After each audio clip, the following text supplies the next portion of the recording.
தேசிய ஜனநாயக கூட்டணிக்கு அதிமுக தான் தலைமை என்று அதிகாரப்பூர்வமாக அறிவிக்கப்பட்ட பிறகும் தொகுதி பங்கீடு பேச்சுவார்த்தை டெல்லி அமித்ஷா இல்லத்தில் நடைபெறுகிறது. இதுகுறித்த மக்கள் கருத்துக்களை என்ன நினைக்கிறது தமிழ்நாடு பகுதியில் பார்க்கலாம்.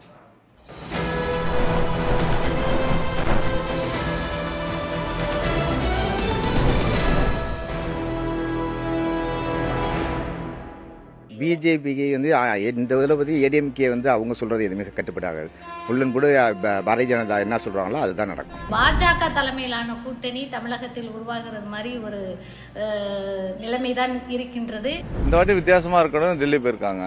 இதில் ஒன்றும் தவறு ஒன்றும் இல்லை சார். மறைந்த முதல்வர் ஜெயலலிதா அம்மா இருக்கும் போதும் எல்லாமே போயஸ் தோட்டத்தில் தான் நடக்கும்.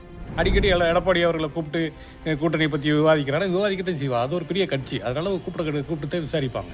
டெல்லியில பேச வேண்டிய அவசியம் கிடையாது. ஏன்னா நம்ம தமிழ்நாட்டு அரசியல் அதிமுக வந்து செயல்படுது. அண்ணா திராவிட முன்னேற்ற கழகத்தோட அடிப்படை தொண்டன் ஒவ்வொருத்தனும் குமுறி போறேன். இந்த நிலைமையை பார்த்துட்டு வேதனைப்படுறேன். தங்களுடைய கட்சிக்கு எத்தனை தொகுதின்னு கேட்கறது கூட மத்திய அரசை போய் அணுகி ஒன்றிய பாரதிய ஜனதா அணுகிட்டு இருக்காங்க. அது ரொம்ப ஒரு பக்கத்து வருத்தமா இருக்கிறது. எப்படி இருந்தாலும் தேசிய ஜனநாயக கூட்டணிக்கு தமிழ்நாட்டினுடைய தலைவர் எடப்பாடியார் தான்.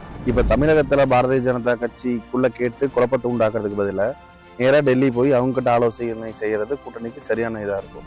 அமித்ஷா தான் அத்தாரிட்டி, அதனால அவங்க கிட்ட போயிட்டு வரோம். ரெண்டாவது தான் போறாரு நினைக்கிறேன். அடிக்கடி ஒன்றும் போகல, அங்கே போய் குடியா இருக்கிறாரு.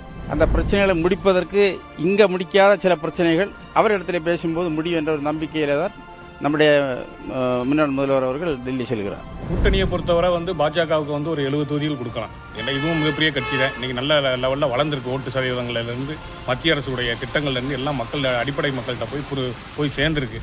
அமித்ஷாவுக்கு 25 சீட்டுக்கு இல்லை 27 சீட்டு வரைக்கும் கொடுக்கலாம்.